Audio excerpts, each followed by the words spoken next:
प्रशांत कोरेटकरला कोल्हापूर जिल्हा कोर्टापुढे आता हजर केलेलं आहे। मोठ्या बंदोबस्तामध्ये कोरेटकरला या कोर्टापुढे हजर करण्यात आले। इतिहास संशोधक अभ्यासक इंद्रजित सावंत यांना फोनवरून धमकी दिल्याची कबुली त्याने चौकशीमध्ये दिलेली आहे। इंद्रजित सावंतांतर्फे ॲडव्होकेट असीम सरोदे हे ऑनलाईन पद्धतीने सुनावणीसाठी हजर होते, तर कोरेटकरचे वकील ॲडव्होकेट सौरभ घाग हे कोर्टामध्ये उपस्थित आहेत। मंदार गोंजारी आमचे प्रतिनिधी माहिती देतात। मंदार, काय नेमकं सुनावणीच्या दरम्यान घडतंय, काय युक्तिवाद केला जातोय? सरकारी पक्षातर्फे ॲडव्होकेट सूर्यकांत सोवार हे या सुनावणीसाठी कोल्हापूरच्या न्यायालयात उपस्थित आहेत आणि प्रशांत कोरेटकरची पोलीस कोठडी यांची वाढवून मागण्याचा सरकारी पक्षाचा आणि कोल्हापूर पोलिसांचा प्रयत्न असणार आहे। त्यासाठी जे कारण दिलं जात आहे ते म्हणजे हा प्रशांत कोरेटकर या सगळ्या कालावधीमध्ये फरार असताना कुणाला भेटला, कुणाच्या संपर्कात तो होता, तुम्ही त्याला मदत केली, याची चौकशी कोल्हापूर पोलिसांना करायची आहे। त्यांनी त्याच्या 2 मोबाईल मधला डेटा हा नष्ट करण्याचा प्रयत्न केलेला आहे। डेटा देखील पोलिसांना मिळवायचा आहे, जेणेकरून कोणत्या अधिकाऱ्यांच्या संपर्कात होता का, खास करून पोलीस अधिकाऱ्यांच्या संपर्कात होता का, ते सविस्तर तपासाचा विषय आहे। कारण आपण प्रशांत कोरेटकरची सोशल मीडिया प्रोफाईल जरी पाहिली तर अनेक मोठ्या पोलीस अधिकाऱ्यांसोबत त्याचे फोटो आणि व्हिडिओ पाहायला मिळतात। तर त्याला पळून जाण्यामध्ये किंवा इंद्रजित सावंत यांना धमकी देण्यासाठी इंद्रजित सावंत यांचा मोबाईल नंबर त्यांनी एका पोलीस अधिकाऱ्याच्या मार्फतच मिळवल्याची माहिती आहे। सगळ्या अनुषंगाने जर तपास करायचा असेल तर त्याच्या पोलीस कोठडीची मागणी कोल्हापूर पोलीस आज न्यायालयाकडे करणार आहे आणि दुसरीकडे ॲडव्होकेट सौरभ घाग हे प्रशांत कोरेटकरची बाजू या सगळ्या प्रकरणामध्ये मांडणार आहेत। अगदी मंदार, असे सोबत रहा। या संदर्भातली मोठी बातमी बघूयात।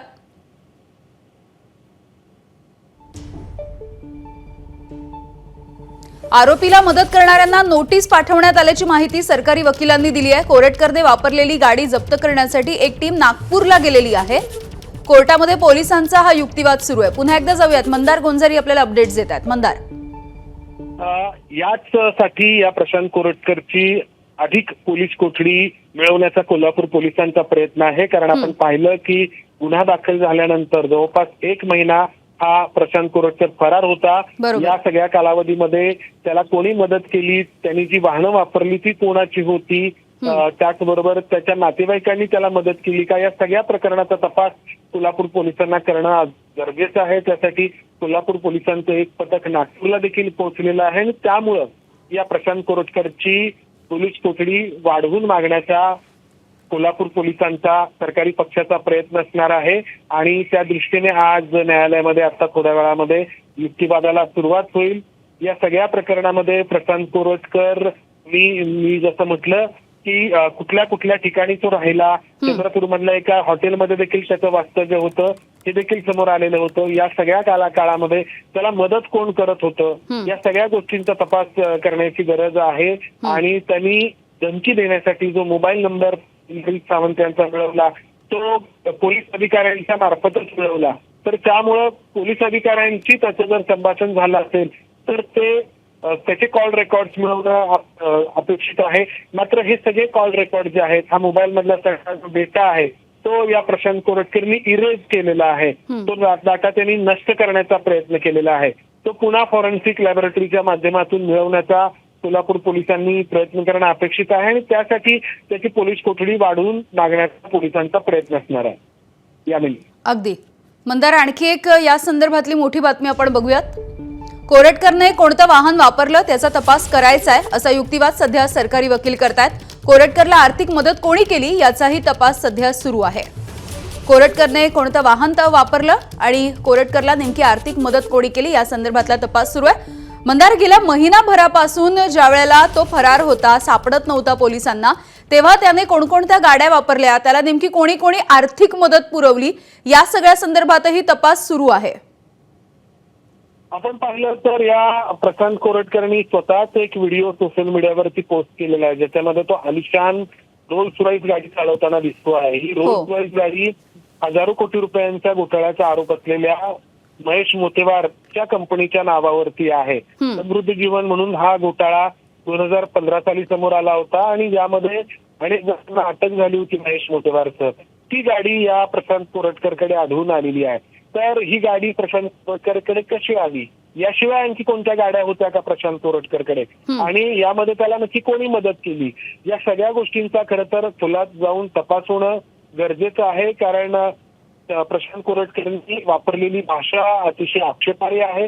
छत्रपती शिवाजी महाराजांबद्दलची, छत्रपती संभाजी महाराजांबद्दलची, आणि त्याचबरोबर लोकांचे कष्टाचे पैसे आहेत ते लुबाडण्यात आले समृद्ध जीवन घोटाळ्याच्या माध्यमातून, आणि त्यातून या सगळ्या गाड्या किंवा वाहनं खरेदी करण्यात आली. ती जर प्रशांत कोरटकरकडे किंवा त्याच्या साथीदारांकडे आढळून आली असतील तर तो आणखी वेगळ्या प्रकारचा गुन्हा ठरू शकतो. तर या सगळ्या प्रकरणाचा खरं तर खोलात जाऊन पोलिसांनी तपास करणं अपेक्षित आहे, आणि त्यासाठी त्याची पोलीस कोठडी वाढवून मागण्याचा पोलिसांचा प्रयत्न असेल. अगदी मंदार, यामध्ये आणखी दोन महत्त्वाच्या गोष्टी. पहिलं म्हणजे ज्या वेळेला ही ऑडिओ क्लिप समोर आलेली होती त्याच वेळेला प्रशांत कोरटकर असं म्हणाला होता की हा आवाजच माझा नाहीये, मी असं कोणतंही कृत्य केलेलं नाहीये. मात्र आता ज्या वेळेला त्याची 3 दिवस चौकशी झाली तेव्हा आपणच फोन केला, या संदर्भातली त्याने कबुली दिलेली आहे. प्रशांत कोरटकरनी जेव्हा हे सगळं प्रकरण सुरू झालं 1 महिन्यापूर्वी, तेव्हा सुरुवातीला हे सांगण्याचा प्रयत्न केला होता की त्याचा आवाजच नाहीये किंवा त्यांनी फोनच केलेला नाहीये. पण इंद्रजित सावंत यांना ज्या नंबरवरून फोन आलेला होता तो फोन नंबर प्रशांत कोरटकरचा आहे, त्याच्या नावावरती तो नोंदणीकृत आहे, रजिस्टर्ड आहे. हे समोर आल्यानंतर प्रशांत कोरटकरला त्यांनी जो बनाव करण्याचा प्रयत्न केला, बनाव रचण्याचा प्रयत्न केला, ते करणं अशक्य ठरलं एका अर्थाने, आणि त्यामुळे त्यांनी हे कबूल केलं, त्याला करावं लागलं की इंद्रजित सावंत यांना आपणच फोन केला होता हे या प्रशांत कोरटकरला कबूल करावं लागलं. कारण मोबाईल नंबर त्याचा आहे, त्याच्यावर त्याच्या नावावरती तो नोंदणीकृत आहे, आणि स्वतःच्या मोबाईलवरूनच त्यांनी फोन केला होता इंद्रजित सावंत यांना, हे त्याला त्यामुळे कबूल करावं लागलं. आता पुढच्या तपासाचा सुरू होतो की जर प्रशांत कोरटकर हे कबूल करतोय की त्यांनीच फोन केला होता, तर हा फोन नंबर त्यांनी कोणाकडून मिळवला होता इंद्रजित सावंत यांचा. आपल्याला जी माहिती आहे त्या माहितीनुसार कोल्हापूर पोलीस दलातील एका वरिष्ठ पोलीस अधिकाऱ्याकडूनच त्यांनी हा इंद्रजित सावंत यांचा फोन नंबर मिळवला होता. त्यामुळे तो वरिष्ठ अधिकारी कोण, कोल्हापूर पोलीस दलातला, याचा तपास होणार का? कोल्हापूर पोलीस आपल्याच पोलीस दलातील एका वरिष्ठ अधिकाऱ्याचं नाव समोर ठेवणार का, समोर आणणार का? या सगळ्या गोष्टी खरं तर महत्वाच्या आहेत या सगळ्या तपासाप्रमाणे. अगदी मंदार, ज्या वेळेला प्रशांत कोरटकरने स्वतःचा मोबाईल पोलिसांना देत असताना तो सुद्धा फॉर्मॅट केला, त्यामुळे आता ज्या वेळेला पुढचा तपास करायचा आहे तेव्हा या फोनमधली जी माहिती किंवा जो डेटा डिलीट झालेला आहे, इरेज झालेला आहे, हे सगळं पुन्हा एकदा शोधून काढणं हे पोलिसांसमोर एक वेगळं आव्हान असेल. नक्कीच पोलिसांसमोर हे आव्हान आहे. मात्र आपण तंत्रज्ञान किती पुढे गेलं आहे ते पाहतो, आणि अशा प्रकारच्या गुन्ह्यांमध्ये जो इरेज करण्यात आलेला डेटा आहे तो परत मिळवणं शक्य आहे. ते देखील आधीच्या उदाहरणांमधून आपण पाहतो. फॉरेन्सिक लॅबोरेटरीकडे अशा अनेक टेक्नॉलॉजी उपलब्ध आहेत की ज्यामधून इरेज केलेला डेटा पुन्हा मिळवता येतो, आणि त्यामुळं या प्रशांत कोरटकरनी त्याचे मोबाईल त्याच्या पत्नीच्या मार्फत नागपूरच्या पोलिसांकडे जमा केले, सायबर पोलिसांकडे. मात्र हे जमा करताना त्यांनी त्याच्या मोबाईल मधला डेटा इरेज केला, तो डेटा नष्ट केला. तो नष्ट करण्याची त्याला गरज का होती, तर यासाठी होती की अनेक मोठ्या पोलीस अधिकाऱ्यांच्या तो संपर्कात होता, काही राजकारण्यांच्या तो संपर्कात होता का, हे देखील पाहणं महत्वाचं ठरेल. अर्थात हे सगळं कधी समोर येऊ शकतं जेव्हा त्याच्या मोबाईल मधला डेटा जो आहे तो पुन्हा मिळवला जाईल, आणि तो मिळवणं अशक्य नाही. आजच्या तंत्रज्ञानाच्या या सगळ्या ऍडव्हान्स तंत्रज्ञानाच्या पार्श्वभूमीवरती मिळवणं शक्य आहे. अर्थात प्रश्न आहे की कोल्हापूर पोलीस ते मिळवणार का. बरोबर. मंदार, काही क्षणांसाठी थांबवते, पुन्हा या संदर्भातली मोठी अपडेट आपण घेऊयात. 2 समाजामध्ये तेढ निर्माण करणारं कोरटकरचं वक्तव्य होतं असं सरकारी वकील युक्तिवादात म्हणतायत. आरोपीला कोणत्या संघटना, व्यक्तींची मदत, त्याचाही तपास आता केला जाणार आहे. फोन केलेला आवाज हा कोरटकरचाच होता हे सिद्ध होतंय असंही सरकारी वकिलांनी म्हटलंय. मंदार, 2 समाजामध्ये तेढ निर्माण करणं हाच हेतू होता का? या संदर्भामध्ये आता तपास केला जाणार आहे. हे तेढ निर्माण करणारं असंच वक्तव्य होतं असा युक्तिवाद सध्या सरकारी वकील करतायत. प्रशांत कोरटकरनी इतिहास अभ्यासक इंद्रजित सावंत यांना जेव्हा फोन केला तेव्हा त्यांनी इंद्रजित सावंत यांना धमकी तर दिली, त्याचबरोबर अतिशय आक्षेपार्ह असं विधान त्यांनी केलं, छत्रपती शिवाजी महाराजांबद्दल केलं, छत्रपती संभाजी महाराजांबद्दल केलं आणि एका विशिष्ट अशा समाजाबद्दल देखील त्यांनी केलं. ते वक्तव्य आपण या ठिकाणी सांगू शकत नाही, इतक्या आक्षेपार्ह स्वरूपाचं ते वक्तव्य होतं. आणि त्याचमुळं सरकारी वकील आता कोल्हापूरच्या जिल्हा न्यायालयामध्ये हे मांडतात की या प्रशांत कोरटकरनी केलेलं हे वक्तव्य दोन समाजामध्ये तेढ निर्माण करणारं आहे.